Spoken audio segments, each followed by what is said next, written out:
Welcome back, MMA fans, fight fans, UFC fans, combat fans, sports bettors, people of all ages, shapes, and sizes who watch this.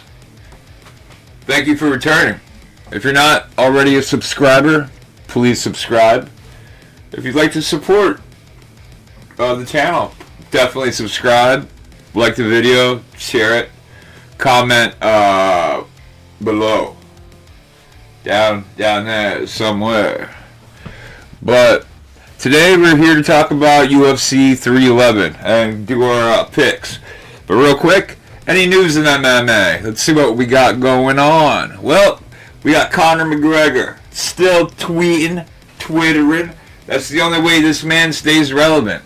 I'm not sure if you heard lately, he recently lost his case in court for unconsenting a woman, so to say. And I've never been a fan of him, so I'll trash him as much as I want, and you're going to have to deal with it.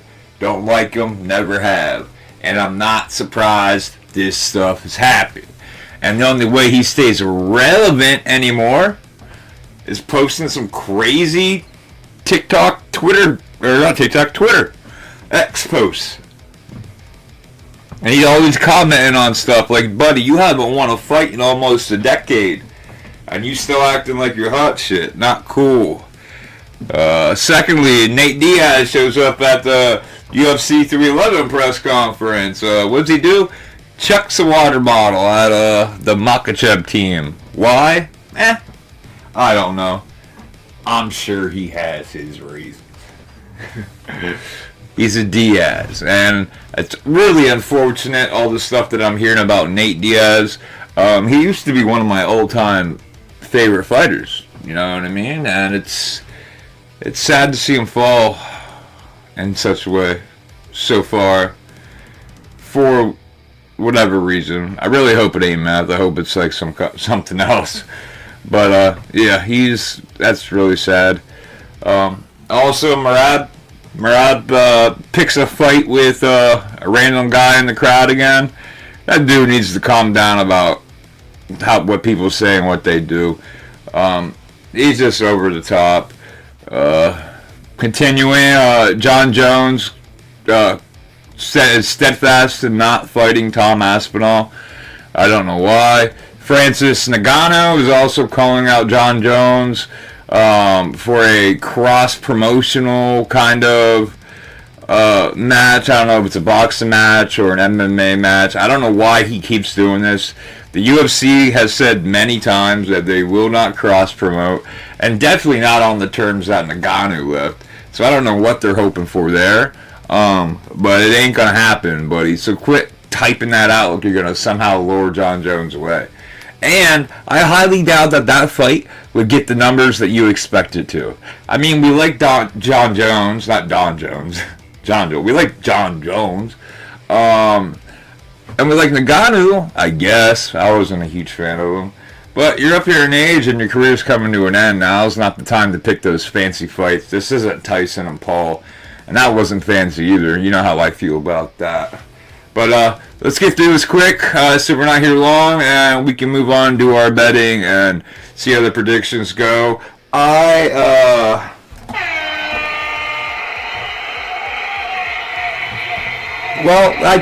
shit the bed. The last card, I called it exactly what I thought was going to happen, and I was like, man, this card's going to really sink us, so let's cover 310 before we go to 311. We'll do it as quick as possible. We'll get you out of here, back home to a bunch of people that don't like you anyway. A fight for the fight gods, blood for the blood gods, as always. Nate Landwehr, Nate the Train versus Choi Do-Ho. If you remember my video, I said I wasn't really familiar with either of them because I'm a dummy. I was probably drunk or smoking too much. I knew both these guys. That's Nate the Train, and that's the Korean Superboy. I picked Nate the Train, right? Shit the bed. He lost. Bryce Mitchell, Kron Gracie. I picked Kron Gracie. Shit the bed. crime lost. Bryce Mitchell looked really good. That little flat earth and loving fucking weirdo, whatever you want to call him. He came out the Cotton Eye Joe, which I always find absolutely hilarious because it's funny and it's entertaining. Alexander Volkov versus Cyril Gane. Volkov got absolutely robbed. He won that fight. Gane even walked out of the octagon after the fight, knowing like, oh, what the hell is this? Came back in talking about broken toes. Rogan's looking down at his feet like, I don't see a problem. Then again, Rogan's not exactly a doctor either. But you've seen what happened. It looked really bad, and I don't know how the judges came to that decision. It was absolutely horrible.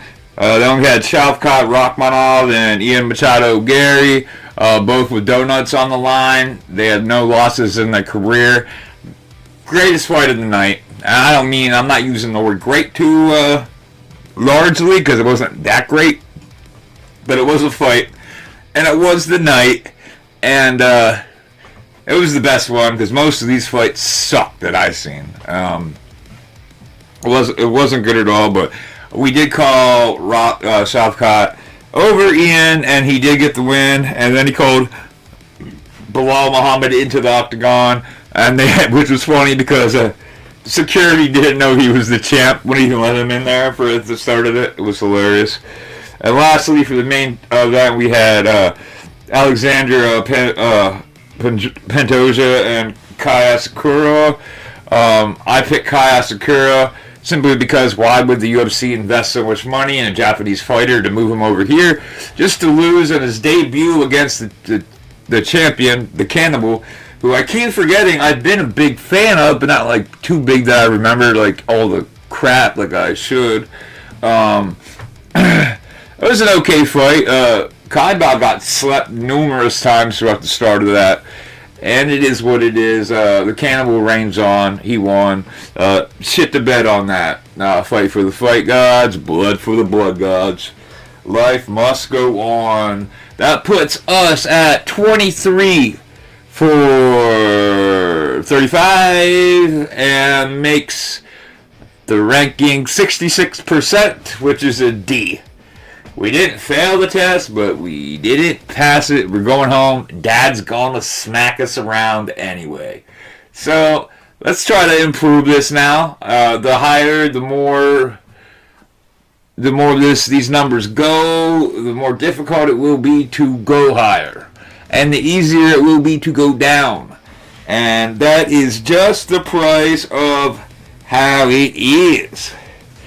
But so there's that. That's that. But we got a freaking nice one coming up, folks. I was looking over this yesterday, the day before, when I started here, and this 311 absolutely stacked. Love it. Should be a great card. UFC 311. Makhachev versus Sarukian 2 is an upcoming mixed martial arts event produced by the Ultimate Fighting Championship that will take place on January 18th, 2025 at Intuit Dome in Englewood, California, United States. And this card though, this is great here. I love it. Let's get into it real quick so we can get this done and move along. Oh, I love this card. And this is going to be a hard one, too, because you never know. And, you never know, but as a fight fan, you got to take a crack at it. Who are you choosing? Who do you think goes all the way? The way. The way. All the way. All right. And like I said, I picked the top 5 fights off of Google. These may be subject to change as it gets closer to the event. If anything happens, that's not my decision, and it's neither here nor there. These are the fights, and these is what we will judge it on. First up, at middleweight, we have Kevin Holland, 26-12-0, versus Renier D. Ritter, 18-2-0. Kevin Holland's been a gatekeeper for a long time. I don't remember seeing Renier fight lately, and if I have, it's not enough to, keep it in the memory box up here. Like I said, Kevin Holland's been a gatekeeper, so to say. And Rayner only has 2 losses. So what we're going to do is we're going to go with Rayner.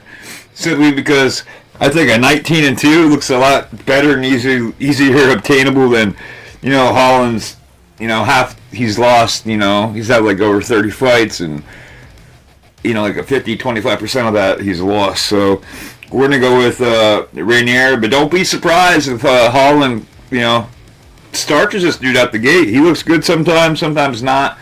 I think, what was it last time? Shoulder or pectoral issue. Messed that up.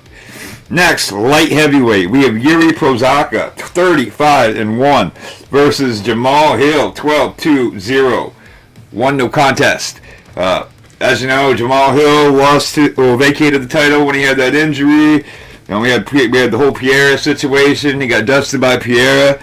Yuri also got dusted by Pereira. Both of these guys have similar opponents, have had similar opponents. Jamal's been running his mouth a lot on social media. I'm not sure to what purpose that serves. But Yuri's also been answering them pretty steadfast. Jamal's the funnier of the two, obviously. But I don't know. Every time I doubt Yuri, he pulls it off. So I'm going to go with Yuri Prochazka over Jamal Hill. This is a questionable choice, and I understand completely if I lose this one. Next, at lightweight, we have Beneil Dariush. Sorry, I can't read for crap right now. 22-6-1 versus Renato Moicano, the moneymaker. 25-1. This is going to be a tough one. Dariush has been on a losing streak, right? And Renato's been on a tear. So, but then again, Dariush, he's up there and getting up there in age, or at least he looks it. And Moicano, like I said, it's been kind of on a tear. So it's like, who do you pick? Who do you think's going to win? I'm going to go with Moicano.